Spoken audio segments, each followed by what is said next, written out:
හරි. එතකොට අපි දැන් ටර්ම් ටෙස්ට් එක්ස්ප්‍රස් ඒ කියන්නේ අපි පළවෙනි වාරෙට ලකුණු 80ට වඩා අද දැන් ඔන්න බලන්න ටර්ම් ටෙස්ට් එක්ස්ප්‍රස්.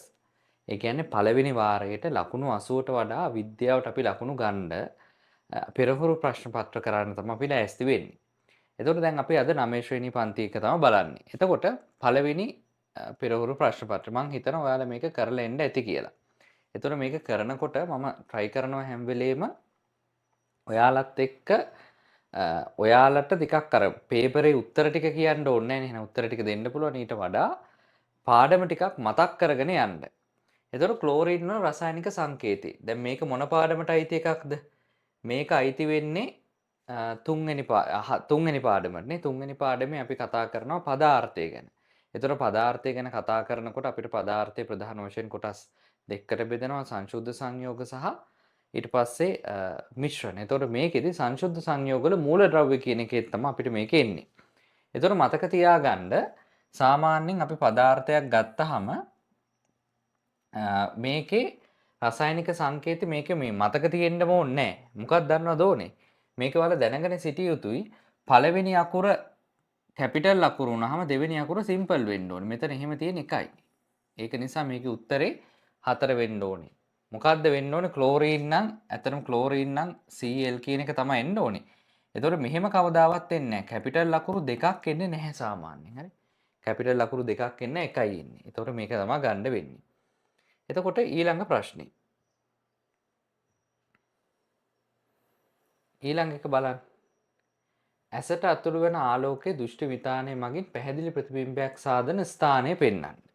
එතකොට අපි දන්නවා දැන් මේක මේ ඇස කන කියන පාඩම අපි පන්තියේදී නම් මේක ප්‍රායෝගිකව හරි ලස්සනට ඉගෙන ගත්ත පාඩමක්. දැන් ඇස ගත්තාම ඇස අපිට මෙන්න මෙහෙම අඳින්න පුළුවන් නිකන් සරලව අඳිමු හරි. ඊට පස්සේ මෙන්න මෙතනින් අපි දන්නවා ඇහි ඉස්සරහා තියෙන උත්තල කාචය. එතකොට මේ උත්තල කාචයට එන ආලෝක කිරණ මොකද වෙන්නේ? උත්තල කාචයට එන ආලෝක කිරණ කොතනටද සාමාන්‍යයෙන් ફોකස් වෙන්නේ? අපි දන්න උත්තල කාචයකින් කරන්නේ ආලෝක එක තැනකට ફોකස් කරනවා. නේද?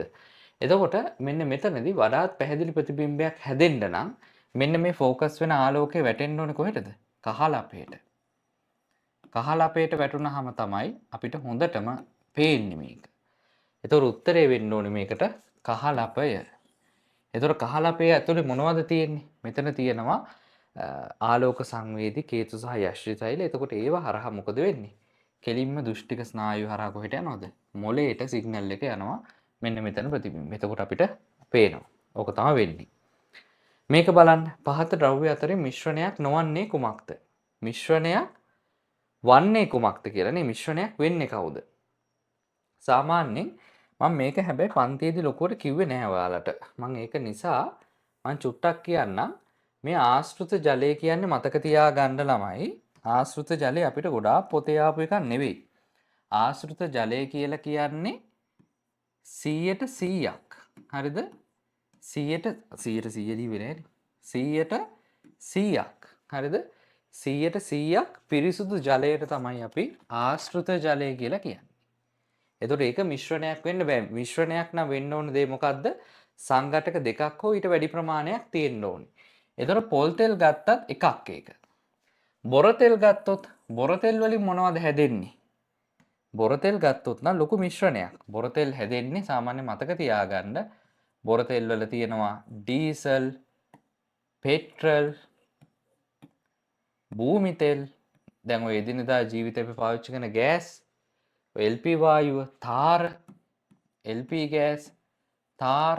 එතකොට ඔයාලට තේරෙන්න ඕනේ මිශ්‍රණයක් නම් වෙන්න ඕනේ සංඝටක කිහිපයක් තියෙන්න ඕනේ. ඉතින් මෙතන සංඝටක කිහිපයක් කියන්නේ හෙන තොගයක් තියෙනවා. ඒක නිසා උත්තරේ ඔකේ 3. එතකොට එතිල් මධ්‍යසාරකය 2ක්. හරි මේක ලස්සන එකක්. ඇස මගින් වස්තුවක ඇති ගැඹුර හෝ උස නිමානය කිරීමේ හැකියාව හඳුන්වන්නේ කුමන නමින්ද? අපිට තියෙන දෘෂ්ටිය මොකක්ද? අපිට තියෙන ත්‍රිමාන දෘෂ්ටියක්. ත්‍රිමාන දෘෂ්ටියක් කියන්නේ ත්‍රිමාන දෘෂ්ටියක මොනවද තියෙන්නේ? අපි 3 dimension කියලා කියන්නේ. ත්‍රිමානය කියලා කියන්නේ ඒකේ සාධක දෙකක් තියෙනවා. මොනවද? 3ක් තියෙනවා. දිග, පළල, උස. මතක තියාගන්න උස නිමානය කරන්න පුළුවන් වෙන්නේ අපිට ද්විමාන දෘෂ්ටියක් තියෙන නිසා නෙවෙයි. දැන් මේ බෝඩ් එක ගත්තොත් ද්විමානයි. දිග පළල විතරයි තියෙන්නේ. හැබැයි අපිට උස දිග තීරණය කරන්න පුළුවන්. දැන් ටීවී එකක් දැන් හිතන්නකෝ ඔයාලා 3D මූවී එකක් බලලා තියෙන එක හොඳට තේරෙනවා. අර 3D මූවී වල අර ග්ලාස් එකක් දාන්නේ සිනමාවල. සාමාන්‍යයෙන් මම බලලා තියෙනවා KCC එක නෑ නුවර නම් KCC මල්ටිප්ලෙක්ස් එකේ තියෙන එක. ඒතකොට ඒ 3D මූවී එක බලද්දී අපේ ඇඟට එනවා වගේ තියෙන එක උස නිමානය කරන්න පුළුවන් වෙනවා. හැබැයි සාමාන්‍ය ටීවී එකෙන් බලන්න බෑ. ටීවී එකක් ගත්තොත් ඒක ද්විමානයි. උස නිර්ණය කරන්න පුළුවන් වෙන්නේ ත්‍රිමාන දෘෂ්ටියක් තියෙන නිසා ද්විමාන දෘෂ්ටියට පේන්නේ. එතකොට මෙතන බලන්න ත්‍රිමාන දෘෂ්ටිය තියෙනවද කියලා. මෙන්න මේක. දැන් ද්විනේත්‍රික දෘෂ්ටි කියන්නේ වෙන කතාවක්. හරි. එතකොට ත්‍රිමාන දෘෂ්ටිය තමයි මේකට වඩාත්ම සුදුසු උත්තරේ වෙන්නේ. හරි. ඊට පස්සේ අපි මේක පස්වෙනි පාඩම මේක මම නිකන් දැම්ම නමුත් මම හිතන්නේ ඔයාලට ගොඩාක් පාසල් වල තාම පස්වෙනි පාඩම කරලා නැතුව ඇති. හරි. එතකොට පීඩනයේ සාමාන්‍යයෙන් සම්මත එකකේ මතක තියාගන්න මෙන්න මේක. මේකට කියන නමක් තියෙනවා. ඒකත් මම දැන් නිකන් කියන්නම්. ඔයාලා කෝකටත් ඔයාලගේ ටර්ම් ටෙස්ට් එක අනුව කියන්නේ විභාගයේ ඉස්කෝලේ අනුව. මොකද අපේ පන්තිවල ඉන්න දරුවෝ නම් කියව කෙලින්ම මේ තුන්වෙනි පාඩම 4 යන්න කියලා දානවා. එතකොට 5යි කියලා හිතන්න බෑ. නමුත් ආවොත් ඔයාලා මතක තියාගන්න මේකට කියන නම මම කියන්නම්. වර්ග මීටරයට නිව්ටන් කියලා තමයි මේකේ නම. මේක තමයි උත්තරේ වෙන්නේ. හරි. බලයක් යෙදීම නිසා මේක 4 වෙනි පාඩමට අදාළ එකක්. බලයක් යොදද්දි මොකද වෙන්නේ? අපි කතා කරනවා අපිට බලයක් කියන්නේ අපි යම්කිසි වස්තුවක් තල්ලු කරනවා. තල්ලු කරනකොට මොකද වෙන්නේ? චලනය කරන්නකොට වාහනයක් තියෙනවා නිකන්. මෙහෙම වාහනයක් තියෙනවා මිනිස්සු ටිකක් එකතු වෙලා මේක තල්ලු කරනවා. තල්ලු වෙනවා. එතකොට මෙයා බලයක් යොදනවා. බලයක් යොදනකොට වස්තුවක් චලනය කරන්න පුළුවන් එක හරි. නිශ්චල වස්තුවක් ඕනෑම වස්තුවක් චලනය වේදෝ. නිශ්චල වස්තුවක් චලනය විය හැක. බලයක් දැම්මහම නිකන් තියෙන වස්තුවක් චලනය වෙන්න පුළුවන්. හරි? මේ පෑන මගේ අතේ තියෙනවා මෙහෙම නිශ්චලව. මම මොකද කරන්නේ? මම මේකට බලයක් දෙනවා. චලනය වෙනවා. වෙන්න පුළුවන් දෙයක්. සමහර වස්තු වල හැඩය වෙනස් වෙයි. අපිට පුළුවන් නේද? දැන් මන් ළඟ මේ හරිය තියෙන මොකක් හරි එකක් මම ගන්නම්. මේ පර්ස් එක හිතන්නකෝ. මේ පර්ස් එක මොකද කරන්නේ? මම මෙහෙම ඔබනවා. ඔබනකොට මොකද වෙන්නේ? මේකේ හැඩය වෙනස් වෙනවා. ඇත්තටම අපිට බලයක් යොදලා යම් සමහර වස්තු වල හැඩය වෙනස් කරන්න පුළුවන්. ඒකත් හරි. එතකොට මේකට උත්තරේ එන්න ඕනේ ABC සියල්ලම කියන එක. ඊළඟ ප්‍රශ්නේත් මරු නේද? ඊළඟ ප්‍රශ්නේ මොකක්ද බලන්න. ග්ලූකෝමාව පිළිබඳ වැරදි වගන්තිය තෝරන්න. ග්ලූකෝමාව පිළිබඳ වැරදි වගන්තිය තෝරන්න. ග්ලූකෝමාව කියන්නේ මොකක්ද? දැන් සාමාන්‍යයෙන් මතක තියාගන්න මේක. අපි ඇස ගැන කතා කරද්දි මේක ගැන පැහැදිලිව කතා කරනවා. මොකද්ද? සාමාන්‍යයෙන් අක්ෂි දෝෂ කියලා જાතියක් තියෙනවා. අක්ෂි දෝෂ කියන්නේ දුරදෘෂ්ටිකත්වය සහ අවිදුර දෘෂ්ටිකත්වය. ඒක එකක්. ඒක පේන එකේ ප්‍රශ්නයක් නේ. අක්ෂි දෝෂ සහ අක්ෂි රෝග කියලා දෙකක් තියෙනවා. මේක දෙකක් හරි. මේක දෙකක්. අක්ෂි දෝෂ කියලා කියන්නේ දුරදෘෂ්ටිකත්වය, අවිදුර දෘෂ්ටිකත්වය. ඒක වෙන්නේ ගොඩක් වෙලාවට ඇහි තියෙන කාචයේ සහ ගොඩක් වෙලාවට ඇහි අක්ෂිගෝලයේ තියෙන විශාලත්වය වෙනස් වීම මත. අක්ෂි රෝග අපිට ප්‍රධාන වශයෙන් කොටස් දෙකකට තියෙනවා. මේක තමයි අපිට මෙතෙන්දි වැදගත්. එකක් තමයි ග්ලූකෝමාව. අනිත් එක තමයි ෂෝ මතක නෑ.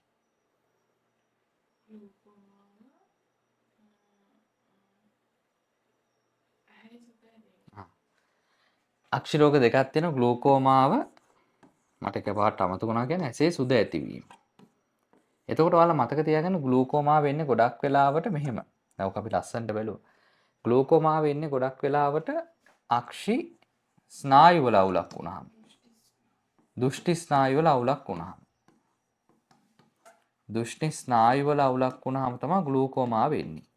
සාමාන්‍ය මේකේ ඉන්නේ ගොඩක් සීනි වැඩි වෙච්ච කට්ටිය. අපි ඔක ලස්සනට බලු ග්ලූකෝමා වෙනකොට ඇහි ඒ කියන්නේ පෙනීම අඩු වෙනවා. සමහරට එක පැත්තක් පේනවා. සමහරට එක්කෙනෙක් ඇහි මෙන්න මෙහෙම පේනවා. මේ පැත්ත පේන්නේ මෙහෙම පේනවා. නැත්තම් පෙනීම නැති වෙලා යනවා.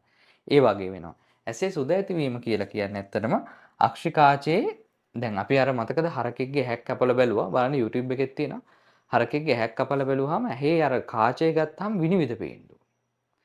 පාරදෘශ්‍ය වෙන්න ඕනේ. පාරදෘශ්‍ය බව නැතිවීම. කාචයේ පාරදෘශ්‍ය බව නැතිවීම තමයි ඇසේ සුද ඇතිවීම කියලා කියන්නේ. එතකොට ග්ලූකෝමා පිළිබඳ වැරදි වගන්ති. එතකොට මේ දෙක කියන එක පොඩ්ඩක් මතක තියාගන්න. ඒකයි මම මේක කිව්වේ. දැන් අපි යමු උත්තරේට. ග්ලූකෝමාව පිළිබඳ වැරදි වගන්තිය තෝරන්න. ග්ලූකෝමාව ඇතිවීමට ඇසේ රුධිර පීඩනය වැඩිවීම ප්‍රධාන හේතුවක් වේ. ඒක ඇත්ත. සාමාන්‍ය රුධිර පීඩනය වැඩිවීම හින්දා තමයි ග්ලූකෝමාව ඇති වෙන්නේ. සමහරට ඒක රුධිර පීඩනය නිසා ස්නායු දුර්වල වීම නිසා ඇති වෙන්නේ. දියවැඩිය වැතේට ග්ලූකෝමාව වැළඳීම වැඩි අවශ්‍යයි. අනිවාර්යෙන්ම. හරි. ඔය සමහර වෙලාවට ඩයබටික් ඇති වෙච්ච කට්ටියට ඇස් පේන්නේ නැති වෙනවා මේක නිසා. ග්ලූකෝමාව නිසා දුෂ්ටික ස්නායුවට හානි වේ. ඒක හරි. හරි. එතකොට ග්ලූකෝමාවදී පෙනීම එකවර නැති වී යාම සිදුවේ. එහෙම කියන්න බෑ. පෙනීම ස්ටේජස් කීපයකට තියෙනවා කියලා අපි පින්තූර වලින්ම බලනවා. එතකොට මේකේ වඩාත්ම සුදුසු උත්තරේ වෙන්නේ 4. එකපාර නැති වෙන්නත් පුළුවන් නැති නොවෙලා පොඩ එකපාර නැති වෙලා රිකවරි වෙනවා නැත්නම් 100% එකපාර නැති වෙයි කියලා කියන්න බෑ. හරි? ඒක ස්ටේජස් වලට එන්නේ. හරි. එතකොට දැන් ওই විදිහට යන්න පුළුවන්. මං හිතනවා ඔයාලත් ඒක බලන් යනවා ඇති කියලා. මෙන්න මෙතන මරු කතාවක් තියෙනවා. ලෙට් සහ HG යන සංකේත PB සහ HG යන සංකේත වලින් නිරූපණය වෙන්නේ. සාමාන්‍ය මතක තියාගන්න ඔයාලා මතක තබා ගත යුතු ටිකක් තියෙනවා. ඔය මූලද්‍රව්‍ය වල නම් ලියනකොට මූලද්‍රව්‍ය වල සමහරට ඉංග්‍රීසි භාෂාවේ මුල් ලකුරු දෙන ඒවා තියෙනවා. මොනවද? ඉංග්‍රීසි භාෂාවේ මුල් ලකුරෙන් හයිඩ්‍රජන් නම් අපි කෙලින්ම මොකක් කියනවද? H කියලා කියනවා. ඊට පස්සේ අපිට කියන්න පුළුවන් සල්ෆර් නම් S කියලා කියනවා. හරි. ඒ වගේ ඒවා තියෙනවා. ඒ කියන්නේ ඉංග්‍රීසි භාෂාවේ මුල් අක්ෂරය ලියන මූලද්‍රව්‍ය තියෙනවා. තව જાතියක් තියෙනවා ලතින් ඉංග්‍රීසි භාෂාවේ මුල් අකුරු දෙක. අර අපිට මුලින්ම Cl. ඒතර පළවෙනි එක කැපිටල් දෙවෙනි එක සිම්පල් විදියට ලියන්න. තව තියෙනවා හීලියම් He. මෙන්න මේවා විශේෂයි. මේ Pb කියලා කියන්නේ ළමයි ලෙඩ් වලට. ඉංග්‍රීසි භාෂාවෙන් ලෙඩ් වලට Pb කිව්වට අයි මේකට මෙහෙම කියන්නේ. මේ තියෙන PB කියලා කියන්නේ ලතින් භාෂාවේ නම. මේකේ ඇත්ත නම ප්ලම්බම්. ප්ලම්බම්. හරි? ප්ලම්බම් කියලා කියන්නේ PB. PB කියලා කියන්නේ මොකද්ද? ලතින් නම. ඒ වගේ ඒවාත් තියෙනවා. මේ නාමකරණයේදී මේ අර වගු තුනක් තියෙනවා පොතේ හරි. වගු තුනක් තියෙන ඉංග්‍රීසි භාෂාවේ මුල් අකුරු යෙදෙන මූලද්‍රව්‍ය. ඉංග්‍රීසි භාෂාවේ මුල් අකුරු පළවෙනි අකුර කැපිටල් දෙවෙනි අකුර සිම්පල් යෙදෙන මූලද්‍රව්‍ය. ඒත් එකම ලතින් භාෂාවේ මුල් අකුරු දෙක යෙදෙන මූලද්‍රව්‍ය. ඒ ටික පොඩ්ඩක් පාඩම් කරගන්න හරි. HG කියලා කියන්නේ ඇත්තටම රසදිය වලට.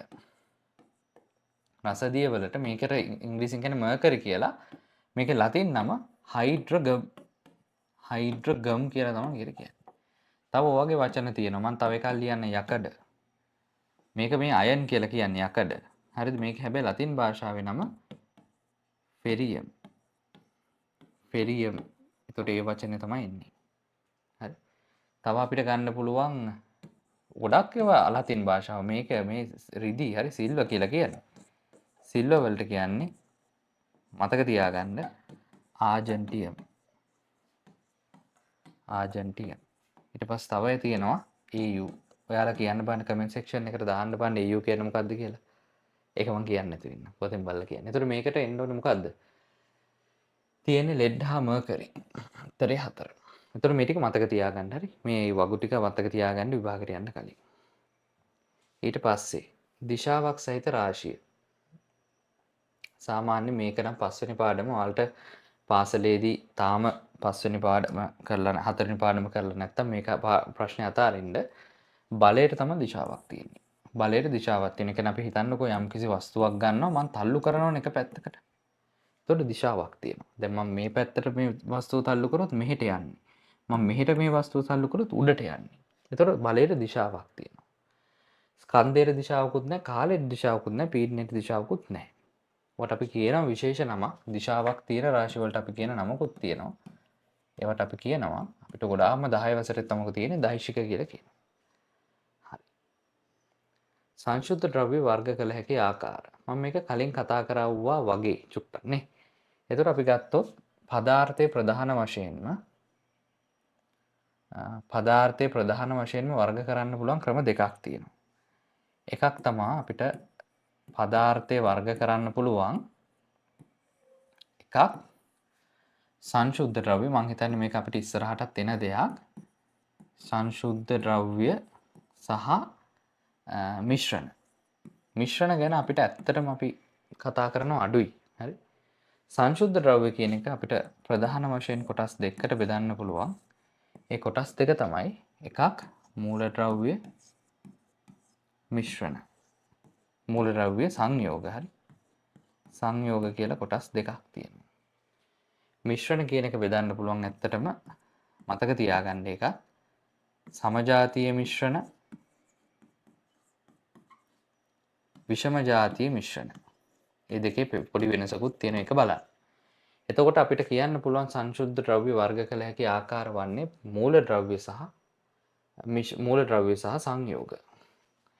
එතකොට මේකත් ඔයාලා මතක තියාගන්න මූලද්‍රව්‍ය වල තියෙන තනි ඒකකයක් ගත්තොත් මූලද්‍රව්‍ය වල තියෙන පරමාණු. හරි. මූලද්‍රව්‍ය වල තියෙන පරමාණු සංයෝග වල තියෙන අණු. ඒකත් චුට්ටක් ඔයාලගේ මනසේ තියාගන්න. ඒක හරි වැදගත්. හරි. හරි අපි හිමීට 10 වෙනි ප්‍රශ්නටත් ඇවිල්ලානේ. පොඩි වෙලාවයි ගියේ. මේක මරු ප්‍රශ්නයක්. ඔයාලා නිකන් හෙන අමාරු ප්‍රශ්නයක් විදිහට දැක්කට ෂෝක් ලේසි ප්‍රශ්නයක්. දැන් මේක විභාගයට ආවොත් ඔයාලට ලේසි කරන්න. මොකද්ද මේකේ තියෙන ප්‍රශ්නේ? මේක හරිම ලේසි. මේක ලේසි කියලා කියන්නේ මං හේතුවක් ඇතුව. දැන් මෙන්න මේකේ චුට්ටක් මේකේ ටයිපින් මිස්ටේක් එකක් තියෙනවා. මෙහෙම නැතුව මෙහෙම තිබ්බනම් තමයි වඩාත් හොඳ. මං හිතන්නේ ඔයාලගේ පේපරේ මේක අවුලක් නැහැ. මේ කළු පාට කරලා ගත්ත පේපරේ තමයි අවුල තිබ්බේ. සෝඩියම් 23 11. සාමාන්‍යයෙන් පරමාණුවක් හැදෙන්නේ ප්‍රධාන අංශ තුනකින්. මොනවද? මම ප්‍රෝටෝන කියන්න P කියලා කියන්නම්. නියුට්‍රෝන කියලා තව එකක් තියෙනවා සහ ඉලෙක්ට්‍රෝන කියලා තුනකින් හැදෙන්නේ. අපි කතා කරනවා තුන්වෙනි පාඩමේදී ප්‍රෝටෝන සහ නියුට්‍රෝන තියෙන න්‍යෂ්ටිය තුල ඉලෙක්ට්‍රෝන තියෙන එක වටේට. ඕක කිව්වේ අන්ස් රදර්ෆර්ඩ් කියලාත් අපි කතා කරනවා. එතකොට සාමාන්‍යයෙන් න්‍යෂ්ටියේ තියෙන ප්‍රෝටෝන ගානට විශේෂ නමක් කියනවා. අපි කියනවා පරමාණුක ක්‍රමාංකය කියලා. පරමාණුක ක්‍රමාංකය කියලා කියන්නේ මොකක්ද කියලා ගත්තොත් ඔයාලා කෙලින්ම ගන්න පරමාණුක ක්‍රමාංකය කියලා කියන්නේ ප්‍රෝටෝන සංඛ්‍යාව. P කියලා කියන්නම් මම. ඔය ටික නම් හොඳට ප්‍රැක්ටිස් කරව පන්ති දවසක් දාලා ප්‍රැක්ටිස් කරනවා. හරි. ඊට පස්සේ තව එකක් තියෙනවා අපිට ස්කන්ධ ක්‍රමාංකය කියලා. ස්කන්ධ ක්‍රමාංකය. ස්කන්ධ ක්‍රමාංකය කියලා කියන්නේ ළමයි ප්‍රෝටෝන ධන නියුට්‍රෝන වල එකතුව. සාමාන්‍යයෙන් පරමාණුවක ගත්තොත් අපි උඩින් ලියන්නේ මොකද්ද? උඩින් ලියන්නේ ස්කන්ධ ක්‍රමාංකය. ස්කන්ධ ක්‍රමාංකයට කියන්නේ මොකද්ද? ස්කන්ධ ක්‍රමාංකයට සංකේතයක් තියෙනවා. ඔයාලට පුළුවන් නම් ඒක chat එකට දාන්න. ස්කන්ධ ක්‍රමාංකය කියලා ලියලා chat එකට දාන්න ස්කන්ධ ක්‍රමාංකයේ සංකේතය. දාන්න හරි. chat එකට දාන්න. මාත් එක්ක enroll වෙන්න මමත් ආසයි. ඔයාලා එහෙම දාලා තියෙනවා නම් YouTube එකේ නෙමෙයි කියන්නේ. මේක පරමාණුක ක්‍රමාංකය. ස්කන්ධ ක්‍රමාංකයේ තියෙන සංකේතය මොකක්ද කියලා ඔයාලා chat එකට දාන්න ඕනේ අනිවාර්යයෙන්. පරමාණු ක්‍රමාංකයේ තියෙන එක නම් මම කියන්නම්. A කියලා කියන්නේ. Z කියලා කියන්නේ. Z කියලා කියන්නේ. එතකොට න්‍යෂ්ටි තුල ඇති උපරිම උපපරමාණුක අංශු ගණන. උපපරමාණුක අංශු න්‍යෂ්ටි තුල තියෙන්නේ කවුරු විතරද? ප්‍රෝටෝනයි නියුට්‍රෝනයි. ප්‍රෝටෝන සහ නියුට්‍රෝන වල එකතුවට කියන්නේ මොකද්ද? ස්කන්ධ ක්‍රමාංකය. එතකොට මේකේ උඩ තියෙන ස්කන්ධ ක්‍රමාංකය. ස්කන්ධ ක්‍රමාංකය කියන්නේ ප්‍රෝටෝන සහ නියුට්‍රෝන වල එකතුව. එහෙනම් 23 තමයි උත්තරේ වෙන්නේ. මොකද න්‍යෂ්ටි තුල තියෙන ප්‍රෝටෝන සහ නියුට්‍රෝන එකතුව 23යි. ඍණාරෝපිත උපපරමාණුක අංශු ගණන. සාමාන්‍යයෙන් ළමයි මෙහෙම එකක් තියෙනවා. ප්‍රෝටෝන කොච්චරක් පරමාණුවක් තුල තියෙනවද? ඒ හා සමාන ඉලෙක්ට්‍රෝන ප්‍රමාණයක් පරමාණුව තුල තියෙන්න ඕනි. එතකොට මෙන්න මේ පරමාණුවේ ගත්තාම අපිට තේරෙනවා පරමාණු ක්‍රමාංකය කියලා කියන්නේ ප්‍රෝටෝන ගාන ප්‍රෝටෝන 11ක් තියෙනවා. ප්‍රෝටෝන 11ක් කියලා කියන්නේ ධන 11ක් තියෙනවා නම් අනිවාර්යයෙන්ම මොකද වෙන්න ඕනේ? ඍණත් 11ක්ම තියෙන්න ඕනේ. එහෙනම් මේක ඇතුලේ උපපරමාණුක ඍණ කියලා ඍණ ආරෝපිත කියලා කියන්නේ මොනවද තියෙනවා කියලාද ඔය අහන්නේ? ඔය අහන්නේ ඉලෙක්ට්‍රෝන ගැන. මේ අහන්නේ ඉලෙක්ට්‍රෝන ගැන හරි. ඉලෙක්ට්‍රෝන තියෙනවද කියලා ඔය අහන්නේ. ඉලෙක්ට්‍රෝන කීයක් තියෙන්න ඕනද? ප්‍රෝටෝන ගානම තියෙන්න ඕනේ. ප්‍රෝටෝන 11ක් තිබ්බොත් ඉලෙක්ට්‍රෝනත් 11ක් තියෙන්න ඕනේ. හරි. ඒ මූලද්‍රව්‍ය වල තැනුම් මේකකයේ පරමාණු වේ. B ප්‍රෝටෝන, ඉලෙක්ට්‍රෝන, නියුට්‍රෝන, පරමාණු, උපපරමාණු අංශු වේ.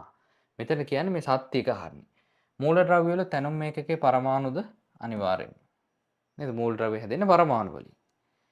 ඉලෙක්ට්‍රෝන, ප්‍රෝටෝන, නියුට්‍රෝන, පරමාණුකිත උපපරමාණු අංශු එකත් හරි. ඉලෙක්ට්‍රෝන ඍණාරෝපිතයි, ප්‍රෝටෝන ධනාරෝපිතයි. ඒකත් හරි කියහන්කෝ. එතකොට උත්තරේ කීයද වෙන්නේ? 4. 4 වෙනි එක තමයි උත්තරේ වෙන්නේ. ලේසියි නේ.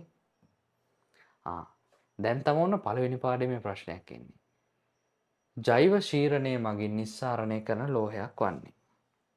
ජෛව ශීරණය මගින් නිස්සාරණය කරන ලෝහය මේවා පොතේ තියෙනවා ශුද්ධ ජීවන්ගේ භාවිතය යටතේ. තඹ. ඒක ඉතින් වෙන කියන්න දෙයක් නැහැ. එච්චරයි. හරි. ඒක වෙන කියන්න දෙයක්ම නැහැ. ඒ කියන්නේ එච්චර තමයි තියෙන්නේ. එතකොට වෛරස පිළිබඳ පහත ප්‍රකාශ කිහිපයක් පහත දැක්වේ. හරි. වෛරස කියන්නේ දැන් අපි දන්නවා ක්ෂුද්‍ර ජීවීන් වර්ග 5ක් ඉන්නවා. මතක් කරන් බලන්න ක්ෂුද්‍ර ජීවීන් වර්ග 5 මොනවද තියෙන්නේ? බැක්ටීරියා තියෙනවා. මට ඕනේ ඔයාලට ඔක මතක් කරනකොට ඔයාලා ඉගෙනගෙන තියෙනවා නම් බැක්ටීරියාවක ව්‍යුහය වලට මතක් වෙන්න ඕනේ. එහෙම නැත්නම් ඔයාලා ඉගෙනගෙන නැහැ හරියට. බැක්ටීරියාවක ව්‍යුහය කොහොමද තියෙන්නේ? මෙන්න මෙහෙම තියෙනවා නිකන් රවුමක් තියෙනවා. ඊට පස්සේ මෙන්න මෙහෙම නකුටක් තියෙනවා. බැක්ටීරියා. තව තියෙනවා දිලීර. දිලීර කියද්දි ඔයාලට මතක් වෙන්න ඕනේ කාවද? ඊස්ට්. මියුකර්ව. මතක් වෙන්න ඕනේ ඉතින් හරි. ඊට පස්සේ ඔයාලට ප්‍රොටෝසෝවා කියද්දි මතක් වෙන්න ඕනේ කවුද? ඔම්ලට් එක වගේ ඉන්නේ කවුද? ඇමීබා. පැරමීසියම්. නකුටක් තියෙන්නේ කාටද? එයුග්ලිනාව මතක් වෙන්න ඕනේ. හරි එයුග්ලිනාට එකයි තියෙන්නේ හරි පක්ෂම. ඊට පස්සේ තව ඉන්නවා තව ඇල්ගි ඉන්නවා. ඇල්ගි කියන්නේ ගස් වගේනේ. ස්පයිරෝගයිරා නේද? ප්ලාස්මෝඩියම් මතක් වෙන්න ඕනේ. අනිත් එක්කෙනා වෛරස්. වෛරස් කියද්දී ඔයාලගේ මනසේ තියෙන්න ඕනේ මෙන්න මෙයා. මෙන්න මෙහෙම එක්කෙනෙක්. නැත්තම් වෛරස් කියද්දී මෙන්න මෙහෙම එක්කෙනෙක්. දැන් සාමාන්‍යයෙන් මෙයා බැක්ටීරියා මම බයන්න කියලා ලියන්නම්. බැක්ටීරියා, දිලීර, ප්‍රොටෝසෝවා, ඇල්ගි, වෛරස. සාමාන්‍යයෙන් මේ කට්ටිය පැහැදිලිවම මේ 4 දෙනා හරි මේ 4 දෙනා අපි ගත්තොත් පැහැදිලිවම මෙයාලට අපි කියනවා මෙයාලා ජීවීන්. මෙයාලා ජීවී. ඒක අවුලක් නැහැ. හැබැයි මෙයාගේ මොකද වෙන්නේ? අර අපි 6 වසරේදී කතා කරන්නේ ජීවියෙක් වෙන්න නම් තියෙන්න ඕන ප්‍රධාන සාධක 5ක්. මතකයි නම් කමෙන්ට් එකක් දාන්න යටි. හරි? ඔක්කොම කියන්න ඕනේ නෑනේ මං. හරිද? ඒ ප්‍රධාන සාධක 5 මෙයාලගේ තියෙනවා. වෛරසවල ජීවියෙක් වෙන්න ඕන ප්‍රධාන සාධක 5ම නෑ.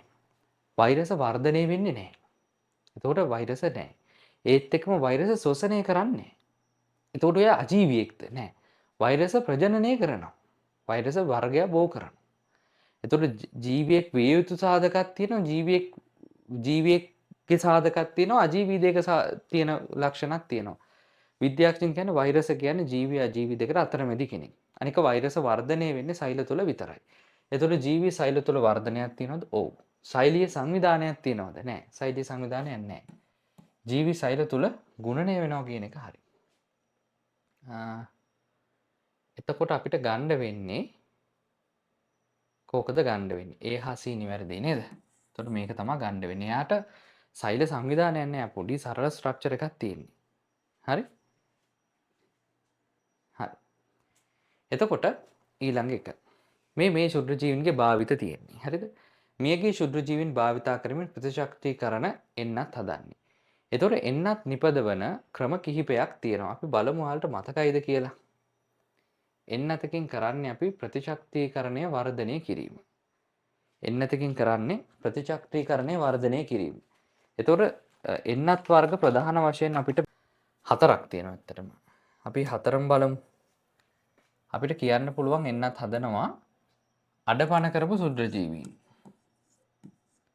අඩපණ කරලා ශුද්‍ර ජීවීන් කියන්නේ එයාලගේ නිකන් බලය අඩු කරලා තියෙන්නේ. තව එකක් තමයි මියගිය ශුද්‍ර ජීවීන් පාවිච්චි කරලා එන්නත් හදනවා. ඔයාලට මේ ටික මතක තියෙන්න ඕනේ. හරි? මියගිය ශුද්‍ර ජීවීන් පාවිච්චි කරලා එන්නත් හදනවා. තව එකක් තමයි විෂ හරණය කරපු, ඒ කියන්නේ ශුද්‍ර ජීවීන් නිදහස් කරන ටොක්සින් වලින් හදනවා. විෂ හරණය කරන ලද දූලක මගින් හදනවා එන්නත් වැක්සින්ස්. මෙන්න මේ ටික මොනවද? එන්නත් හදන ක්‍රම 3ක් තියෙනවා. අඩපණ කරපු ශුද්‍ර ජීවීන්, මියගිය ශුද්‍ර ජීවීන්, එයාලා හදන ටොක්සින් නැත්තම් දූලක. තව එකක් තියෙනවා ශුද්‍ර ජීවීන්ගේ දේහ කොටස් පාවිච්චි කරලා. කෑලි අතප්පයක් දානවා. එහෙම නෙවෙයි. හරි ඔය උන්ගේ තියෙන කෑල්ලම් මොකක් කරේ දානවා. ශුද්‍ර ජීවීන්ගේ දේහ කොටස් පාවිච්චි කරනවා. එතකොට අඩපණ කරපු කට්ටිය දාන්නේ ගොඩක් වෙලාවට පෝලියෝ දානවා. ඊට පස්සේ ෂය රෝගේ සරම්ප. මෙන්න මේකේ 3ක් තියෙනවා. අපි 3ම ලියමු. හරි. මොකද ඒවා මතක තියෙන්න ඕනේ. පෝලියෝ, ෂය රෝගය. මේක වන්න ඔයාලා මතක තියාගන්න පොඩි ෂෝට් නෝට් එකක් ගහගන්න. සරම්ප. මියගේ ශුද්‍ර ජීවීන්ට අපිට උදාහරණ විදිහට තියෙන්නේ කොලරාව. හරිද? කොලරාව, ඉන්ෆ්ලුවෙන්සා, සහ ටයිෆොයිඩ් උණ. ටයිෆොයිඩ් කියන ඒවට මියගිය ශුද්‍ර ජීවීන් තමයි දාන්නේ. මගේ අකුරු නම් කැතයි. මම වේගෙන් ලියන් යන නිසා අකුරු කොහොමත් පට්ටම කැතයි. ඒක ගණන් ගන්න එපා. විෂ හරණය කරපු එකට ওই පිට ගැස්මට දානවා. පිට ගැස්ම වල පොඩි කාලේ 7 වසරට ගහනවනේ. ඒතකොට පිට ගැස්මට ගහනවා.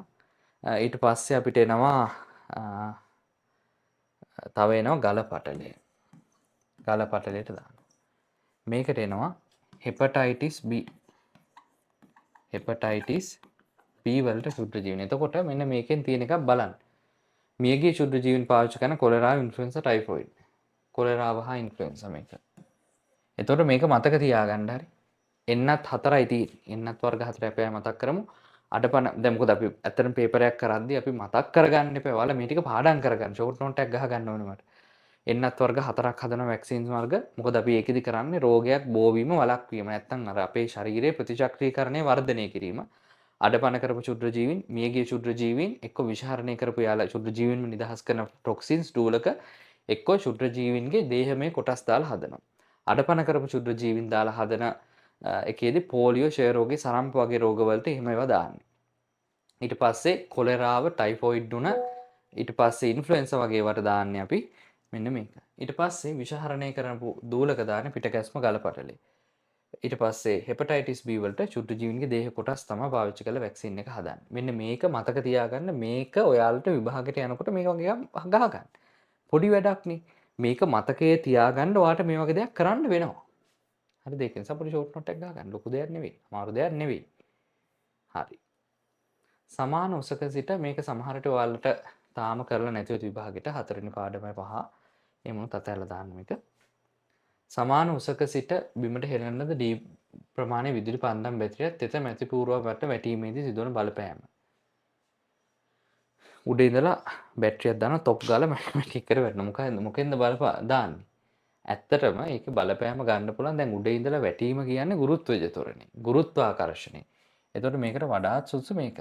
නමුත් මේක මට හිතෙනවා ඔයාලට එච්චරම වැදගත් නැති වෙයි කියලා.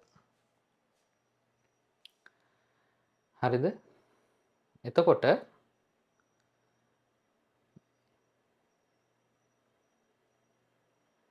හරි. සමාන ස්කන්ධ ඇති ගවයෙකුගේ හා මිනිසෙකුගේ පාසටහන වැලි පොලොවක සැරිසුම් වීමෙන් දැකිය හැකි නිරීක්ෂණ. හරි. එතකොට සමාන ස්කන්ධ තියෙන හරකෙකුයි මිනිස්සෙකුයි හොයාගන්න ඕනේ. ඒක ටිකක් අමාරු වැඩක් වෙයි නේද? දැන් අපි නිකන් හරකෙක්ගේ සහ මිනිස්සෙක්ගේ කකුල් දෙක අඳිමු. දැන් පීඩනය සම්බන්ධ ප්‍රශ්නයක්. පීඩනය කළා නැත්නම් වැඩි ගණන් ගන්න එපා. දැන් මිනිස්සෙක්ගේ කකුලක්. හරකෙක්ගේ කොහොමද තියෙන්නේ? හරකෙක්ගේ තියෙන කුර. එතකොට අපිට තේරෙනවා මිනිසාගේ කකුලේ මොකද වෙන්නේ? මිනිසාගේ කකුලේ පුෂ්ඨ වර්ගඵලය වැඩි. පුෂ්ඨ වර්ගඵලය ඉහළයිනේ. වර්ගඵලය ඉහළයි. පුෂ්ඨ වර්ගඵලය වැඩි කියලා කියන්නේ මෙතනදී එන පීඩනය මොකද වෙන්නේ? පුෂ්ඨ වර්ගඵලය වැඩි වෙන්න පීඩනය අඩුයි. මෙතනදී පීඩනය අඩුයි. හරකාගේ කුරවල ගත්තොත් මෙතන පුෂ්ඨ වර්ගඵලය අඩුයි. පුෂ්ඨ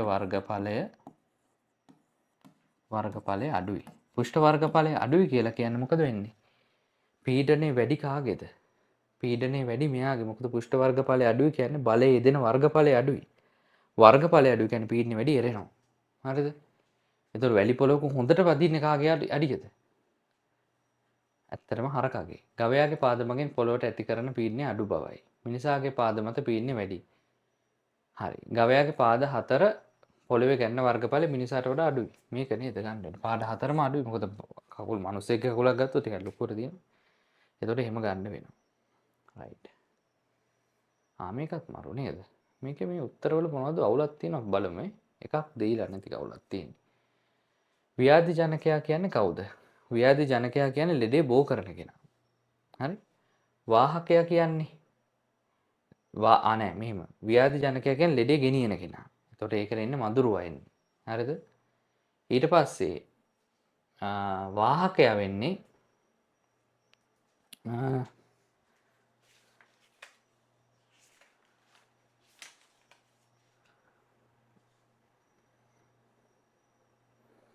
ව්‍යාධි ජනකයා කියන මම වරද්දව. ව්‍යාධි ජනකයා කියලා කියන්නේ මෙන්න මෙතනදී ව්‍යාධි ජනකයා වෙන්නේ ඒ අදාළ වෛරසය බෝ කරන්න හිතන ශුද්‍ර ජීවියා. හරිද? එතකොට ව්‍යාධි ජනකයා කියන්නේ කවුද කියලා අපි ලියන්න පුළුවන්. අපි මේක ලියමු. රෝගයට හේතු වන ශුද්‍ර ජීවි. හේතු වන ශුද්‍ර ජීවීන් තමයි ව්‍යාධි ජනකයා කියන්නේ. හරිද? වාහකයා කියලා කියන්නේ ඇත්තටම ලෙඩේ ගේන එක. ලෙඩේ පතුරවන කෙනා. පතුරවන කෙනා කියලා පිළියමු නිකන්. තාරකයා කියන්නේ ලෙඩේ හැදෙන අහිංසකයා. ලෙඩේ වැළඳෙන කෙනා. එතකොට ඩෙන්ගු වල ව්‍යාධි ජනකයා අනිවාර්යෙන් වෛරස. ගේන්නේ මදුරුවා. මිනිසා. ඒතර උත්තරේ අපිට ගන්න වෙන්නේ මේකේ පොඩි අවුලක් තියෙනවා මේක තියෙන විදිහට. මම නිකන් කියන්නේ මේකට උත්තරයක් නම් මේකේ නෑ. ලෙඩේට හේතු වෙන්නේ මොකද්ද? ලෙඩේට හේතු වෙන්නේ වෛරස. මේ උත්තරයක් නෑ මේක හරිය. ලෙඩේ පතුරවන්නේ මදුරුවා මිනිසා. මෙහෙම උත්තරයක් නෑ නේද? අපිට මෙහෙම ගන්න අමාරුයි. වෛරසය මදුරුවා මිනිසා. මෙහෙම ගන්න පුළුවන් මේක පොඩි අවුලක්. printing mistake එකක් තියෙනවා. හරිද? මෙන්න මෙහෙම ගන්න පුළුවන්. හරි. ඔන්න MCQ වල අන්තිම එක. ලොකු වෙලාවක් ගිහින් නැහැ. පරිසරය හා සම්බන්ධ වඩාත්ම ඵලදායී ශුද්‍ර ජීවි භාවිතේ වන්නේ. ශුද්‍ර ජීවි බොහෝමයක් දැන් පරිසරය හා සම්බන්ධව ඒකත් තේරුම් ගන්න බෑ කර්මාන්ත සඳහාවත් එහෙම එකට නෙවෙයි. හරිද? එතකොට ශුද්‍ර ජීවීන් බොහෝමයක් අඩු මුදලකට පරිසරයෙන් නොමිලේම ලබා ගත හැකිය. ශුද්‍ර ජීවීන් සඳහා බල ශක්තිය මහා පරිමාණයේ අවශ්‍ය නො එකත් හරි විවිධ උපස්තර මත ගුණනය කිරීමේ හැකියාව. ඥාන හැසිරීම තාක්ෂණය හරහා පහසුවෙන් යොදාගත හැකි වීම. පරිසරය සම්බන්ධ වඩාත්ම ඵලදායී භාවිතය මොකක්ද? පරිසරය සම්බන්ධව ගත්තාම අපිට ගන්න වෙන්නේ ඇත්තටම පළවෙනි එකනේ. මේකට උත්තරයක් හරියට නැහැ. නමුත් වඩාත් සුදුසුයි පළවෙනි එක. පරිසරය ගැන කියන්නේ කර්මාන්ත ගැන කිව්වොත් දෙවෙනි එක හරි. හරි? ඥාන හැසිරීම තාක්ෂණ කියන්නේ කර්මාන්ත වලට ඇයිතු වෙන්නේ. උපස්තරවල ගුණනය කිරීමේ හැකියාව කියන එක එච්චරම වැඩක් නැහැ අපිට.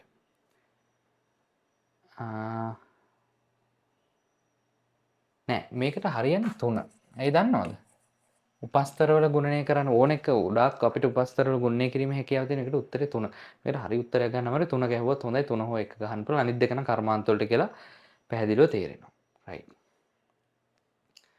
ඕන්නම් වීඩියෝ එකක් නිසා දැන් මහන්සි නම් චුට්ටක් නතර කරලා ඇවිල්ලා ඊළඟ ටිකට එන්න. හැබැයි මම හිතුවේ මම ඔහොම එක දිගට අනිත් ටිකත් විවරණය කරලා දාන්න. හරිද? නේද? මහන්සි නම් චුට්ටක් ඉන්න. නේද? චුට්ටක් ඉඳලා එන්න. රයිට්. මේකට අපි මෙහෙම කරමු.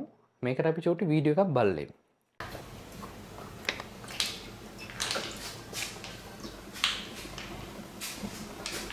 මේ වගේ භාජනයකට දාගෙන සංච 25කට අඩුවෙන් තියෙන්නේ. මේක අපි සෙල්සියස් අංශක 88ත් 95ත් අතර උෂ්ණත්වයකට හත් කරගන්න ඕනේ.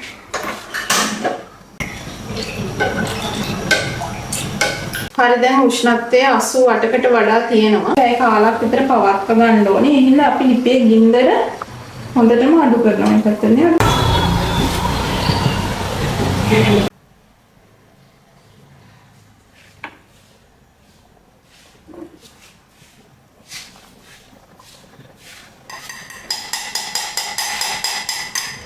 උෂ්ණත්වයේදී අපි මේකට එකතු කරනවා ජෙලටින්. අපි එකතු කරනවා ජෙලටින් හඳක් විතර මෙහෙම එකතු කරනවා.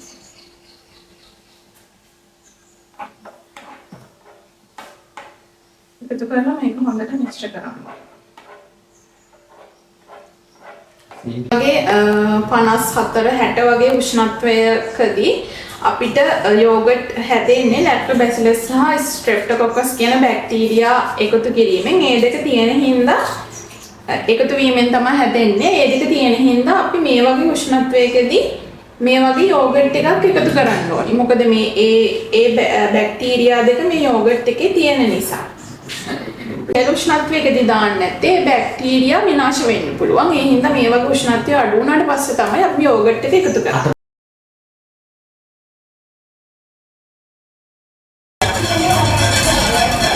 දැන් මේකේ උෂ්ණත්වය සෙල්සියස් අංශක 40ක් වගේ තමයි තියෙන්නේ. අපි මේක දැන් භාජනයකට දාගමු. මේ විදිහට අපි භාජනයකට දාගමු. එතකොට අපි මේක දැන් සෙල්සියස් අංශක 45 උෂ්ණත්වයේ පැය 6ක් විතර තියන්න ඕනි. ඒකට අපි මේ විදිහට උණු වතුර භාජනයක් අපි සෙල්සියස් අංශක 45 අතර උෂ්ණත්වයේ පැය 6ක් විතර තියන්න ඕනි. යක් විතර මේ උෂ්ණත්වයේ ඒ ගානට මේන්ටේන් කරන්න ඕනි අපි. ඒ 45 උෂ්ණත්වයේ මේ වතුර භාජනේ පවත්වා ගන්න ඕනි අපි. මේක කරන්නේ මේකට උණු වතුර නැවත නැවත එකතු කරනවා. එකතු කරලා ඒ උෂ්ණත්වයේ ඒ නිශ්චිත උෂ්ණත්වයේ පැය 6ක් විතර මේක තියාගන්නවා. ඉන්නේ අපි හදාගත්ත යෝගට් එක ශීතකරණයෙන් දැන් තමයි එළියට ගත්තේ. හොඳට සෙට් වෙලා තියෙනවා.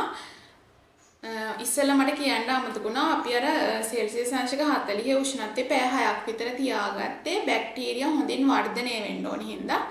මොකද එකපාරටම ශීතකරණයේ දැම්මොත් එහෙම බැක්ටීරියා වර්ධනය වීමක් සිද්ධ වෙන්නේ නැහැ. ඒ හින්දා අර උෂ්ණත්වයේ සෙල්සියස් අංශක 40 පමණ උෂ්ණත්වයේ පැය 6ක් විතර තියලා ඊට පස්සේ තමයි අපි ශීතකරණයට දාන්න ඕනේ. මේ තියෙන්නේ ශීතකරණයෙන් ගත්ත යෝගට් එක. ඇත්තටම හොඳට සෙට් වෙලා තියෙනවා. ඔයාලට පේනවා ඇති. කලින් කාලා බලලා තමයි තියෙන්නේ. අපි දැන් බලමු කොහොමද කියලා. හොඳටම සෙට් වුණාට පස්සේ ඒකේ රස ඇත්තටම සාමාන්‍ය යෝගට් වගේම තියෙනවා. සුවඳත් ඒ විදිහමයි. අපි මේක ඉස්සෙල්ලා නිකන් කාලා බලමු. ඇත්තටම හොඳටම තියෙනවා. මුදෝප කිරීකර වීඩියෝ එක ප්‍රැක්ටිකල් වීඩියෝ එකක් දාන්නම්. හරි. එතකොට මේකෙදී මේ ඇත්තට මේ කිරි මුදෝප කිරි නිෂ්පාදනය ඔකද අපි යෝගට් නිෂ්පාදනය බැලු වීඩියෝ එක. එතකොට මේ කිරි එකතු කරන්නේ ඇයි? මේ කිරි රත් කරන්නේ ඇයි? දැන් මේකෙදි කරන්නේ අපි ලැක්ටෝබැසිලස් ලව දාලා බැක්ටීරියා දාලා මේ කිරි ටික මුදවන්න යන්නේ. මුදවන්න යනකොට ඒක ඇතුළේ ඉන්න ශුද්‍ර ජීවීන් එකට බාධා කරන්න පුළුවන්. එතකොට මේ කිරි රත් කිරීමේ හේතුව මොකද්ද? මොකද්ද හේතුව? ජීවාණුහරණය කරන්න ඕනේ.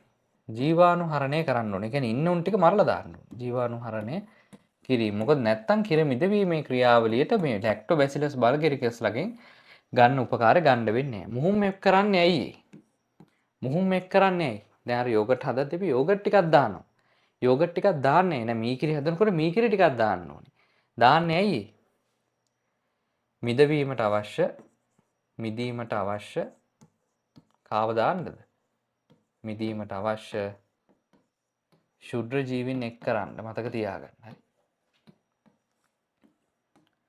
ශුද්‍ර ජීවීන් එක් කිරීමට මේවා අපි ලස්සනට කරපු දේවල්. ඒ කියන්නේ අපි ඇත්තටම දැන් රත් කරලා මීකිරි රත් කරලා විෂහරණය කරන. ඒ කියන්නේ යාගේ ඉන්න ජීවාණු හරණය කරලා ඔක්කොම ඉන්න කට්ටිය මරලා දානවා ශුද්ධ ජීවීන් ටික. ඊට පස්සේ අපි මුහුම් දාන්නේ මීකිරි ටික මිදෙන්න අවශ්‍ය ලැක්ටෝබැසිලස් ලව දාන්න ඒකට. දාන්න අපි මොකද කරන්නේ? මුහුම් දානවා. කිරවීම සඳහා යොදා ගන්නා ජීවි කාණ්ඩය. කාණ්ඩය කියද්දී ඔයා ලැක්ටෝබැසිලස් බල්ගරිකස් කිල්ලුවොත් වැරදි එක. ඔයා ලියන්න ඕනේ බැක්ටීරියා තමයි අපි පාවිච්චි කරන්නේ. කොච්චර ලේසිද බලන්න. අපි හරියට පාඩම් කරොත් මේකට ලකුණු 100ම ගන්න පුළුවන්. ඉතින් හොඳට පාඩම් කරන්න. ශුද්‍ර ජීවන යොදාගෙන නිපදවන වෙනත් කිරියාශිත ආහාරයක්. මේවා නැතිනම් දන්නවනේ කෑම නම් නේද? අපිට කියන්න පුළුවන්. දැන් අපි ඉස්සෙල්ලා බලපු යෝගට් සහ චීස් උත් හරිනේ. චීස් වගේ දේවල් ගන්න ඕන එකක් දියන්න. පරිසර සංරක්ෂණය සඳහා ශුද්‍ර ජීවීන් යොදා ගැනෙන අවස්ථා 3ක්. හරිද? පරිසර සංරක්ෂණයට ශුද්‍ර ජීවීන් යොදා ගන්න අවස්ථා 3ක්. ඔයාලගේ පොතේ 9 වෙනි පිටුවේ ඔකට තියෙනවා සෙට් එකක්. මම කීපයක් ලියන්නම්. එකක් තමයි අපිට කියන්න පුළුවන් ජලයේ පිරිපහදුවට යොදා ගන්නවානේ. ජලයේ පිරිපහදුවට යොදා ගන්නවා. ඒ කියන්නේ ජලයේ තියෙන විෂ බීජ ඒ කියන්නේ ඒකේ තියෙන ගොඩක් දේවල් දිරීමේ ක්‍රියාවලියට දානවා. ඒත් එක්කම සාගර ජලයේ අපද්‍රව්‍ය ඉවත් කරන්න. මෙන්න මේ වගේ නිකන් ලියන්න හරි. ඉවත් කිරීමට. තව අපිට ලියන්න පුළුවන්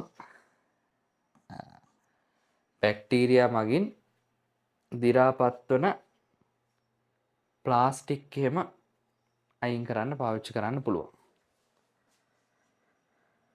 ඒ කියන්නේ බැක්ටීරියා මගින් දි รา පත් වෙන ප්ලාස්ටික් ඉවත් කරන්න පුළුවන්. තව අපිට ගන්න පුළුවන් ඔය බැරලෝහ ඉවත් කරන්න පාවිච්චි කරන. එතකොට ඒ වගේ ටිකක් ගන්න පුළුවන්. ඒ ටික නම් ඔයාලට අර පොතේ මේ පේජ් එකේ බලන්න.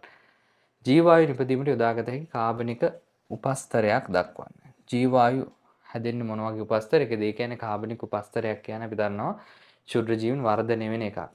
ජීවායු දාන්න මොකක්ද පාවිච්චි කරන්නේ? ගොමනේ. ගොම පාවිච්චි කරන්නේ. يعني ගොම කියලා ලියන්න. කාබනික උපස්තරයේ ගොම වෙන්නේ. හරි. මේක මොකද්ද? මේ මිශ්‍රණ පාඩමේ කොටසක්.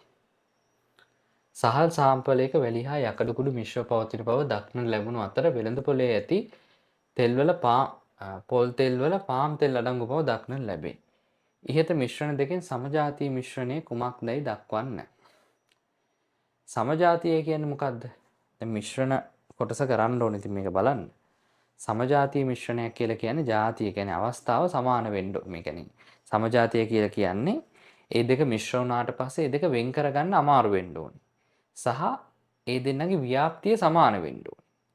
දැන් අපි ගත්තොත් එහෙම දැන් සහල් සාම්පලයක වැලි යකඩ කුඩු තියෙනකොට අපිට ව්‍යාප්තිය සමානයි කියන්න බෑනේ. සමහරට සහල් දැන් හිතන්නකෝ හාල් මිටියක් තියෙනවා. හාල් මිටියේ උඩ කොටසේ යකඩ ප්‍රමාණය වැඩි දී මිශ්‍ර වෙලා තියෙන. යට එකේ යකඩ අඩුවෙන් මිශ්‍ර වෙලා තියෙන්න පුළුවන්. හැබැයි අපි ගත්තොත් තෙල් වල දැන් සාමාන්‍ය පොල් තෙල් වලට පාම් තෙල් මිශ්‍ර කරනවා. මොකද පාම් තෙල් ගණන් අඩුයි. හැබැයි ඒක හොයාගන්න හරි අමාරුයි. හොයාගන්න හරි අමාරුයි. ඒ කියන්නේ එකෙන් අදහස් වෙන්නේ මොකද්ද? මේකේ සමජාතීය මිශ්‍රණය කියන්නේ වෙන් කරගන්න බෑ මොකද්ද? පොල් තෙල් සහ පාම් තෙල් තිබ්බොත් නම් වෙන් කරගන්න අමාරුයි. එහෙනම් මේකේ සමජාතීය මිශ්‍රණය වෙන්නේ මොකද්ද? අපි ලියන්න වෙන්නේ පොල් තෙල් හා පාම් තෙල් මිශ්‍රණය. පාම් තෙල් මිශ්‍රණය තමයි අපි ලියන්න වෙන්නේ.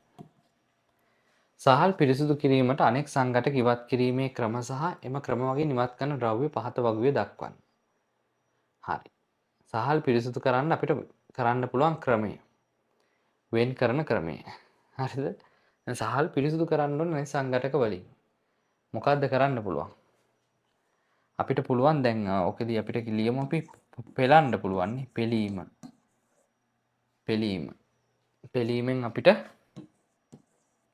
ගල් වැලි ඉවත් කරන්න පුළුවන්. නේද? පොළලානේ ගල් වැලි ඉවත් කිරීම. ඊට පස්සේ අපිට පුළුවන් තව අපිට පුළුවන් ඔකට නමක් තියෙනවා ලස්සන මට නම මතක නැහැ පොඩ්ඩක් ඉන්න. නමක් තියෙනවකට හරියටම ජලය පා කිරීම. හරිද? පෙලීමෙන් ගල් වැලි ඉවත් කිරීමට වඩා හොඳයි 10 නේ. ඒ කියන්නේ පොළල 10 නයින් කරන්න. මම මතක කරා කියන්නකො. 10 ඉවත් කිරීම. 10 ඉවත් කරනවා. ඊට පස්සේ අපිට පුළුවන් ජලය ගැරීමෙන් පුළුවන් මොකද්ද ගරනවා කියන හාර ගන්නවා ආච්චිට හාල් ගරනවා. ඒත් ආච්චිට කියලා හාල් ටික ගරලා දෙනවා. හරිද?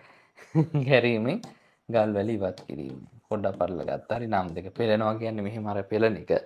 ගල් දැන් මෙහෙම නම් කරන්නේ ගල් වල ඉවත් කරනවා කියන්නේ අර වතුරට දාලා උඩින් අර යට ටික අයින් කරන්නේ. ඒතර ගැරීම කියන්නේ ඒක. ගැරීම තව තියෙනවා මැණික් ගැරීම. අර මැණික් කරද්දි මැණික් ටික යටට යනවා. හාල් කරද්දි මොකද වෙන්නේ? ගල් ටික යටට යනවා. එතකොට මැණික් වලදී යට තියෙන ටික ගන්නවා. හාල් කරද්දි උඩ තියෙන ටික ගන්නවා. එච්චරයි වෙනස තියෙන්නේ. හරි? හරි. දැන් ඊට පස්සේ අපි ඊළඟ එකට යමු. ඔයාලා මේක වීඩියෝ එක නතර කර ගියත් කමක් නැහැ. මම ඉතින් සාකච්ඡා කරගෙන යන්නම්. හරි? ආශ්‍රිත ජලයේ මිලිදිය කරදී යන ද්‍රව්‍ය සංශුද්ධ නොවන ද්‍රව්‍ය සහ සංශුද්ධ නොවන ද්‍රව්‍ය ලෙස වෙන් කරන්න. ආශ්‍රිත ජලය මම උගන්වද්දිත් වැඩි කියපු නැති එකක්. හරිද? එනදා පොඩ්ඩක් පේපර් එකට දැම්මා ඒක. ආශ්‍රිත ජලය කියන්නේ 100% පිරිසිදු ජලය. එතකොට මොකද්ද වෙන්නේ? දැන් අපි ගත්තොත් එහෙම සංශුද්ධ ද්‍රව්‍ය ගත්තොත් සංශුද්ධ ද්‍රව්‍ය යටතේ ඔයාලට ලියන්න පුළුවන් මේක ලැබ් එකේ පාවිච්චි කරන ජලය මේක 100% පිරිසිදුයි. එතකොට ඒක අපිට ලියන්න පුළුවන් සංශුද්ධ ද්‍රව්‍ය තමයි ආශ්‍රිත ජලය. ආශ්‍රිත ජලය සංශුද්ධයි. ඊට පස්සේ සංශුද්ධ නොවන ද්‍රව්‍ය විදිහට ලියන්න පුළුවන් සංශුද්ධ නොවන ද්‍රව්‍ය මොනවද? මිරිදිය, කරදිය අපිට ලියන්න පුළුවන්. මේ දෙන්නෙක් ඉන්නවා. දන්න දෙන්නෙක් නේ ඉන්නේ. මං කියන්නේ ඔයාලා පාඩම් කරලා නම් මේක දැක්ක ගමන් කියන්න පුළුවන්. එහා පැත්තේ ඉන්නේ නැට්ටක් තියෙන බැක්ටීරියාවක් ඉන්නේ. මේ පැත්තේ ඉන්නේ කවුද? ඇමීබා ඉන්නේ. ශුද්‍රජීවි කාණ්ඩ දෙක අහන්නේ. මේවා නම් මම පන්තියේ ඔයාලා මගේ පන්තියට ආවා නම් මේ ටික මම ත්‍රිමාන ව්‍යුහ වලින් පෙන්නුවේ. තනිකරම ත්‍රිමාන ව්‍යුහ වලින් පෙන්නුවේ. ආයි සුපිරියට මතක තියෙන්න ඕනේ හරියට පන්තිය අහගෙන හිටියානම්. ඒ මොකද්ද? ඒ කියන්නේ බැක්ටීරියාවක්. මෙහෙම ඔයාලා බැක්ටීරියාවක් කියලා මම ඉස්සෙල්ලත් ඇන්දේ. මෙන්න මේ වගේ පක්ෂම තියෙනවා නම් ඒක බැක්ටීරියාවක් හරි. ඒක තමයි බැක්ටීරියාවක සාමාන්‍ය පොදුවේ අඳින එක. මෙයා කවුද? මෙයා ඇමීබා කියලා ලියන්න එපා. කාණ්ඩේ ඇමීබා නෙවෙයි. කාණ්ඩේ ප්‍රොටෝසෝවා වර්ගයේ ඇමීබයි. ප්‍රොටෝසෝවා කෙනෙක් මේක. හරි. මේ සඳහන් නොවන ශුද්ධජීවි කාණ්ඩයක නම. ඇත්තටම කාණ්ඩ තියෙනවද? කීයක් තියෙනවද? 5ක්. ඔයාලා ලියන්න ඕන නම් මෙතන. මේක එකක් ලිව්වොත් ඔයාලට හරි. දිලීර එක්ක මොනවද තියෙන්න පුළුවන්ද? වෛරසත් හරි. වෛරස ගස් වගේ තියෙන කට්ටිය කවුද? ඇල්ගි. ලිව්වා. ඇල්ගි. හරිද? ඇල්ගි. මේ ඇප් එකේ පොඩි අවුලක් තියෙනවා මේ. සාමාන්‍යයෙන් මම පන්ති කරන white board app එක වගේ නේ වැරදුනොත් අය මකන්න බෑ. හරිද? එක්ක මකන්න පුළුවන් ඇති මම දන්නේ නැහැ. හරිද? ඒක නිසා මං වැරදුවොත් කපනවා. right. එතකොට ඒකසෛලික මෙන්ම බහුසෛලික ජීවීන් දක්නට ලැබෙන කාණ්ඩයක්. ඒකසෛලික මෙන්ම බහුසෛලික ජීවීන් දක්නට ලැබෙන කාණ්ඩයක් විදිහට හොඳම කෙනා කවුද දන්නවද මේක ලියන්නේ? දිලීර තමයි තියෙන්නේ. දිලීර ඒකසෛලක් තියෙනවා බහුසෛලිකක් තියෙනවා. වෛරස් සුද්ධජීවික ලෙස වර්ග නොකිරීමට හේතුවක් ලියන්න. මොකක්ද හේතුව? සෛල සංවිධානයක් නොමැති බව. ශුද්‍රජීවියෙක් විදිහට යාව අන්තිමට ලිව්වට ශුද්‍රජීවියෙක් කියන්න බෑ. සෛල සංවිධානයක් නොමැති බව. සහ අපිට කියන්න පුළුවන් මේකටත් වඩා හොඳයි. මෙහෙම ලිව්වනම් මේ හොඳයි වඩාත්. මේකටත් අවුලක් නැහැ. ජීවී හා අජීවී යන මේක තමයි වඩාත් හොඳ උත්තරේ. ලක්ෂණ දෙකම පැවතීම. මේක තමයි වඩාත්ම හොඳ උත්තරේ. කියන්නේ මෙයාට නැත්තේ ජීවී සහ අජීවී කියන ලක්ෂණ දෙකම තියෙන එක තමයි මේකට මූලිකම හේතුව වෙන්නේ. ශුද්‍ර ජීවීන්ගේ හරි මිනිසාට තියෙන වාසි අවාසි තියනවලු. මේක ලියන්න නැත්තම් ඔයාලට ලියන්න පුළුවන් තව සෛල සංවිධානයක් නොමැතිව සෛල නොමැතිව සෛල සංවිධානයක් නොමැති බව. හරි. ගොඩක්ම වඩාත් සුදුසුයි මට හිතෙන්නේ වෛරස් ශුද්ධ ජීවිත වර්ග කරන්නේ නැහැ කියද ජීවී හා ජීවි ලක්ෂණ දෙකම තියෙන එක. ඒක තමයි හොඳම උත්තරේ. හරි. ආහාර නරක වීමට බලපාන ශුද්ධ ජීවි කාණ්ඩ දෙකක්. කාණ්ඩ කියද්දි වර්ග ලියන්න එපා. කාණ්ඩ කියද්දි වර්ග ලියන්න එපා. ඒක තමයි වැදගත්ම දේ. මොනවද? ප්‍රධාන වශයෙන් පුස් කනවා නේද පාන් එහෙම. මියුක, දිලීර. අනිත් එක මොකද්ද? අපිට ඉතින් කියන්න පුළුවන් ප්‍රධානම දෙන්න බැක්ටීරියා වෛරස් ඉඳ වගේ ආහාර නරක වෙන්නේ නැහැ. මිනිසාට අලුහම් ඇති කරන ශුද්ධ ජීවි කාණ්ඩය. අලුහම් ඇති කරන්නේ කවුද? දිලීර. දිලීර මගින් ශාක වලට වැළඳෙන රෝගයක් ලියා දක්වන්න. දිලීර මගින් ශාක වලට වැළඳෙන රෝගයක්. අපිට මේකේ රෝග මට මතක විදිහට රෝග කීපයක් දාලා තිබ්බ. අපි රෝග කීපයෙන් බලමු. මේකේ තියෙනවා පිටිපුස් රෝගය. පිටිපුස් රෝගය තමයි ගොඩක් වෙලාවට දිලීර හින්දා ඇති වෙන්නේ. හරි? පිටිපුස් රෝගය.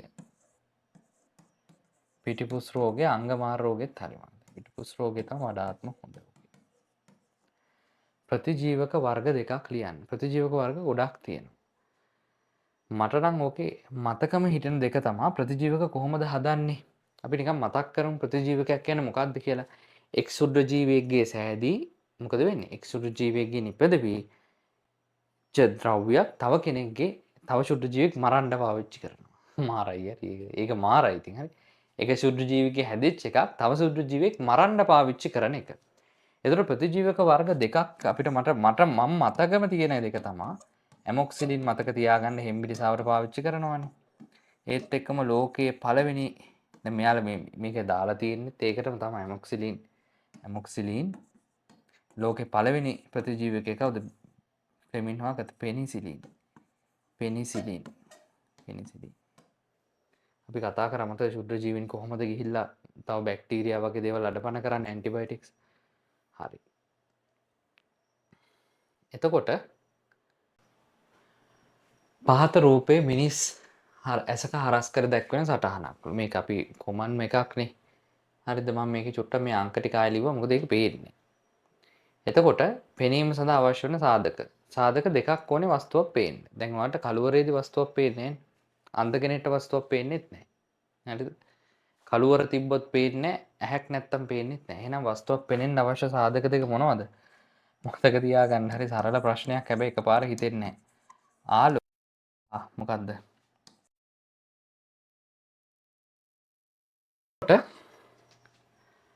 මේකෙදි යම් වස්තුවක් පෙනීම සඳහා අත්‍යවශ්‍ය සාධක දෙක මොනවද? ආලෝකය සහ ඇහැ. කළුවරේ හිටියොත් පේන්නේ නැහැ. අන්ධ කෙනෙක්ට පේන්නේ නැහැ. එහෙනම් කළුවරයි නම් පේන්නේ නැහැ. ඇහැක් නැත්තම් පේන්නේ නැහැ. ඒත් එක්කම රූප සටහනේ දෘෂ්ටි විතානේ හා තාරාමණ්ඩලයේ දැක්වෙන අංක පිළිවෙලින් ලියන්න. එතකොට මේකේ තාරාමණ්ඩලයෙන් කරන්නේ මොකද්ද?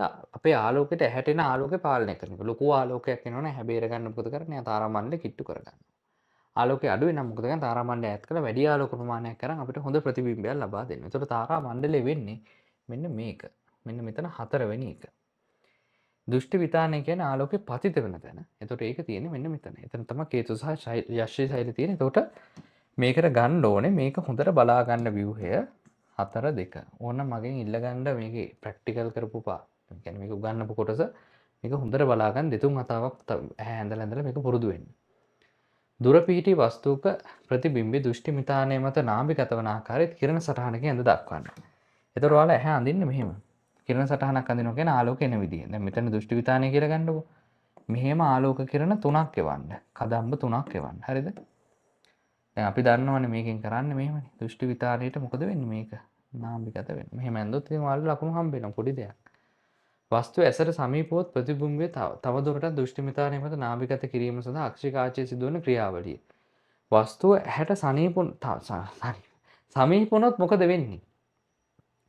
සමීපුනොත් අපි කියනවා දැන් ඇහැට කවදාවත්ම ඇහැට කරන්න පුළුවන් දේ කාචයේ තියෙන වක්‍රතාව අඩු වැඩි කරන එක. සාමාන්‍ය ඈත වස්තුවක් දිහා බලනකොට කාචේ මොකද කරන්නේ? මෙහෙම පේශි ටික උඩට ඇඳලා ප්‍රතියෝජක පේශි ටික වක්‍රතාව අඩු කරනවා. එතකොට ගානට ආලෝකය ඇවිල්ලා දෘෂ්ටි විතානේ නාමිකත වෙනවා. ළඟ තියෙන වස්තුවක් බලන්න නම් මොකද කරන්නේ? පේශි විසින් වක්‍රතාව වැඩි කරලා මොකද කරන්නේ? කාචේ වක්‍රතාව වැඩි කරනවා. වැඩි කරන එකත් එක්ක මොකද වෙන්නේ? වැඩි කරන එකත් එක්ක අපිට පෙනීම ඇති වෙනවා. ඒතකොට මෙතනදී එන්න ඕනේ දැන් වස්තුවක් ඇසට සමීප වුණොත් දෘෂ්ටි විතානේ මත නාභිගත කරන අක්ෂ කාචය මොකද්ද කරගන්නේ? වක්‍රතාව වැඩි කරනවා. ඔක ලස්සන ප්‍රැක්ටිකල් එකකින් කරනවා. ප්‍රැක්ටිකල් එකකින් පැහැදිලි කරනවා. ඔයාලට මන් දන්නේ මගේ පන්තියට ආව නම් මතක තියෙනවා ඇති කියලා හිතනවා. පාසලෙත් ඕක නම් වෙයිද නැද්ද දන්නේ නැහැ. පාසලෙ ඉතින් වෙනවද නැද්ද කියලා මන් දන්නේ නැහනේ. එතකොට ඒක තියෙන මම මේ ක්‍රියාකාරකම කීයද කියලා බලන්න. ඕකේ ක්‍රියාකාරකමක් සෙට් වෙනවා. ක්‍රියාකාරකම් මං හිතන්නේ ඔය 2.4 එකේදී වක්‍රතාව අඩු වැඩි කාච දෙකදී කොහොමද මේක වෙන්නේ කියලා. ළඟ තියෙන වස්තුවක ප්‍රතිබිම්බ ගන්න වක්‍රතාව වැඩි වෙන්න ඕනේ. ඈත තියෙන වස්තුවක ප්‍රතිබිම්බ ගන්න වක්‍රතාව අඩු වෙන්න ඕනේ. ඒතකොට ඒක වෙන්න ඕනේ මේක මම නම් ක්ලාස් එකේ ප්‍රැක්ටිකලිම කරා. හරිද? මම මේ පාඩම කරනකොට මම ඉංග්‍රීසි මීඩියම් එකේ කරලා දවස් දෙක තුනයි. ඉංග්‍රීසි මීඩියම් එක ළඟදී පටන් ගත්තේ නම් මේ වසරේ මේ ළඟදී කරාවි. මම හොඳට මතකයි. දෘෂ්ටි විතානේ මත සෑදෙන ප්‍රතිබිම්බ උඩිකුරුද යටිකුරුද? යටිකුරුයි. නේද? යටිකුරුයි සරලවම මොකද අපිට ඕක ප්‍රැක්ටිකලි බලන්න තියෙනවා. අපි උත්තර කාචයක් අරගෙන උත්තර කාචයකට මෙහෙම අර ජනෙල්ලයක් ළඟට ගිහලා උත්තර කාචයක ඒ ජනෙල්ලෙන් එන ආලෝකය අපි කොලයකට ගත්තොත් හැදෙන පින්තූරේ අනිත් පැත්තට හැදෙනවා යටිකුරු වෙලා. යටිකුරු වෙලා හැදෙනවා මොලෙන් තමයි මොකද කරන්නේ? යටිකුරු ඉමේජ් එක උඩුකුරු කරලා දෙන්නේ. මොලෙන් තමයි යටිකුරු එකේ උඩුකුරු කරන්නේ. ඇත්තටම මොලේට යවන සිග්නල් එකේ යටිකුරු ඉමේජ් එකක් තමයි යවන්නේ. බහුලව දක්නට ලැබෙන අක්ෂි දෝෂ දෙකක්. මං කිව්වා අක්ෂි රෝගය දෝෂය කියන්නේ දෙකක්. බහුලව ඉතින් තියෙන මොකද්ද? දුර දෘෂ්ටිකත්වය. දුර දෘෂ්ටිකත්වය කියන්නේ දුර පේනවා කියන එක කියන්නේ. දුර පේනවා. දුර දෘෂ්ටිකත්වයෙන් දුර පේනවා ළඟ පේන්නේ. අවිදුර කියලා කියන්නේ ළඟ පේනවා දුර පේන්නේ. අවිදුර දෘෂ්ටිකත්වය කියන්නේ මෙහෙම නේද? මේක වැරදි. දෘෂ්ටිකත්වය. හරි. ඈත සිටින අයෙකු පැහැදිලිව දැකගත නොහැකි අක්ෂි දෝෂයට පිළියම් යොදු අවස්ථාව කියන. ඈත ඉන්න එකෙක් පැහැදිලිව පේන්නේ නැහැ. ඈත ඉන්න එකෙක් පේන්නේ නැහැ කියන්නේ මොකක්ද උට තියෙන අවුල? උට කියලා කිව්ව නිකන් නේ ජොලියට. හරිද? මොකක්ද අවුල? ඈත තියෙන කෙනෙක් පේන්නේ නැත්තම් මේ මනුස්සයාට දුර පේන්නේ නැහැ. දුර පේන්නේ නැහැ කියන්නේ මොකක්ද? දුරදෘෂ්ටිකත්වය නෙවෙයි. දුරදෘෂ්ටිකත්වය කියන්නේ දුර පේනවා කියන එක. අවිදුරදෘෂ්ටිකත්වය තියෙන්නේ. දැන් මට තියෙන්නේ තව දුරදෘෂ්ටි ඈත පේන්නේ. ඒකට දාන්නේ දැන් සාමාන්‍ය මතක තියාගන්න දුරදෘෂ්ටිකත්වයට දාන්නේ උත්තල මාවක, අවිදුරදෘෂ්ටිකත්වයට දාන්නේ අවතල මාවක. අවතල මාවකයක් තමයි දාන්න ඕනේ. හරිද? එතකොට මතක තියාගන්න අවිදුරදෘෂ්ටිකත්වයට අවතල මාවක් දාන්න. දැම්මහම මොකක්ද වෙන්නේ? මෙන්න මෙහෙම අඳින්න ඕනේ කිරණ සටහන. අවතල මාවකයක් කියලා ගත්තාම චුට්ටක් මෙන්න මෙහෙම හැඩයක් තමයි තියෙන්නේ ඒකට. මෙන්න මෙහෙම අවතල මාවකය අඳින්න. මාවකය අඳලා එච්චරයි ඉතින්. මෙහෙම එන කිරණ සටහන මෙන්න මෙහෙම ආව මෙන්න මේකට සෙට් වුණා. ඔච්චරයි ඉතින්. ඕක ඇඳහම එච්චරයි ඉතින්. හරි. දකුණට කියන අවතල මාවකයක්. උත්තල මාවකයක් නම් ටිකක් මෙහෙම උත්තල ගතිය වැඩි. ඝනකම අඩුයි. මේ අවතල මාවක ටික ඝනකම වැඩියෙන් අඳින්න ඕනේ. හරි. ඒක තමයි එන්නේ. මං හිතන්නේ ඇහැ ගැන පාඩම් කරොත් ඇහැ කියන කොටස හරි ලේසියෙන් ඔයාලට ලකුණු ගන්න පුළුවන් පාඩමක්. ක්ෂුද්‍ර ජීවීන් පාඩම මාර ලේසි. හරි? ඇහැ ලේසි. ටිකක් 3 පාඩම සහ 3 4 5 පාඩම් ටික 9 වසර ටිකක් අමාරුයි. 1 2 පාඩම් නම් ලේසි ගන්න. ඊට 4 වෙනි පාඩම උගන්වන්න ගිහලා මම හිතන්නේ අපිට ලොකු කාලයක් ගියා. මම 4 වෙනි පාඩම තමයි උගන්වන්න වැඩිම කාලයක් ගියේ. මොකද ඒක අර වැඩි ප්‍රමාණය. ගුරුතුමා විසින් රසායනික ද්‍රව්‍ය රාක් ඇති බෝතල්වල රසායනික ද්‍රව්‍ය සංකේතය සහ සිංහල නම් යොදන ලෙස 9 ශ්‍රේණි සිසුන් නියම කරන් මාර කට්ටියකට දීලා තියෙන්නේ නේ. ඉවරයි අනාතයි. එසේ සකස් කර ඇති ලේබල් කිහිපයක් පහත දැක්වේ. හරියට දීලා නේ සෝඩියම් ක්ලෝරයිඩ් සල්ෆර් හොඳයි. ඉහත ද්‍රව්‍ය මූල ද්‍රව්‍ය සංයෝග ලෙස බෙදා දක්වන්න. සාමාන්‍ය සංයෝගයක් නම් එයාගේ පරමාණු දෙකක් තියෙන්න ඕනේ. පරමාණු ගොඩක් තියෙනවා මේ. මෙතන බලන්න මෙයාලා සංයෝග. පරමාණු මොකද වෙන්නේ? 3ක් තියෙනවා. 2ක් තියෙනවා. 2ක් තියෙනවා. එතකොට මේකේ අපි ගත්තොත් සංයෝග වෙන්නේ පරමාණු කිහිපයක් තියෙන කට්ටිය. එතකොට කවුද ගන්න වෙන්නේ? C6යි H12යි O6 සංයෝගයක්. ඊට පස්සේ NaCl සංයෝගයක්. CuSO4 කොපර් සල්ෆේට් සංයෝගයක්. මූල ද්‍රව්‍ය වෙන්නේ කවුද? මූල ද්‍රව්‍ය වල තියෙන පරමාණු. සංයෝග වල තියෙන අණු. මම ඒක හැම වෙලෙම කියන්නේ ඔයාලගේ මනසට දාගන්න. මූල ද්‍රව්‍ය වල පරමාණු සංයෝග වල අණු. මෙතන ගත්තොත් සල්ෆර් සහ යකඩ. ග්ලූකෝස් සහ කොපර් ග්ලූකෝස් කොපර් සල්ෆේට් හැදිලා තියෙන මූල ද්‍රව්‍ය වෙන වෙනම ලියන්න. ග්ලූකෝස් හැදිලා තියෙන්නේ මොකෙන්ද? ග්ලූකෝස් අපි ලියමු කාබන්. ඔයාලා සංකේත වලින් ලියන්න අයිතිය තියෙනවා. පටල ගන්න. කාබන් තියෙනවා, හයිඩ්‍රජන් තියෙනවා, ඔක්සිජන් තියෙනවා. මේ දැක්කහම පේනවා. මොනවද මේවා ප්‍රශ්නද? මේවා ලේසි. මේවටද ප්‍රශ්න කියන්නේ? හරි. එතකොට කොපර් සල්ෆේට් වල තියෙනවා Cu සල්ෆර් ඔක්සිජන්. ලේසිනේ. මේ ටික මරු. දැන් ඔයාලට අහන්න පුළුවන් එකක්. එතකොට මේවා දැක්කහම ඉතින් හරිම ලේසියෙන් උත්තර දෙන්න පුළුවන්.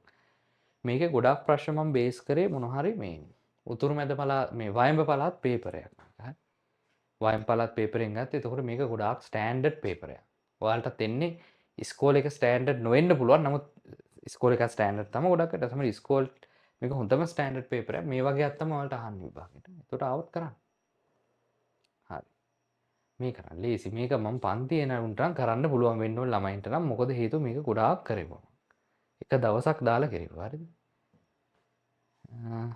චුට්ටක් ඉන්න අපි මේක ටිකක් zoom කරගමු. ටිකක් ලොකු කරගමු. හරි අන්තිම කොටසනේ. එතකොට මේකේ ගත්තොත් නයිට්‍රජන් වල සංකේතය පොඩ්ඩක් පාඩම් කරන්න ටික හරි. N නයිට්‍රජන් වල සංකේතය ඉතින් N. ඒක අනිත් ටික සම්පූර්ණයිනේ. සෝඩියම් වල ඉලෙක්ට්‍රෝන ගාන මම කිව්වා ඉස්සල්ලා. දැන් ප්‍රෝටෝන ගාන දන්නවා නම් ඉලෙක්ට්‍රෝන ඒ ගානම තියෙන්න ඕනේ. ඒක තමයි නීතිය. ප්‍රෝටෝන ගානට සමාන ඉලෙක්ට්‍රෝන ප්‍රමාණය තියෙනවා. ධන 11ක් තියෙනවා, ඍණ 11ක් ෂුරයකට තියෙනවා. නියෝන් වල පරමාණුක ක්‍රමාංකය. පරමාණු ක්‍රමාංකය කියන්නේ මොනවද? ප්‍රෝටෝන ගාන. ප්‍රෝටෝන. ස්කන්ධ ක්‍රමාංකය කියන්නේ ප්‍රෝටෝන ද නියුට්‍රෝන. ප්‍රෝටෝන ගාන දන්නවද බලන්න? නියෝන් වල නියෝන් දන්නවා. එහෙනම් ඉතින් ආයේ පරමාණු ක්‍රමාංක ගැන අහන්නත් දෙයක්ද 10. ෆොස්ෆරස් ඍණ 15ක් නම් ධන 15ක් තියෙන්න ඕනේ. එහෙනම් මෙතනත් 15ක් තියෙනවා.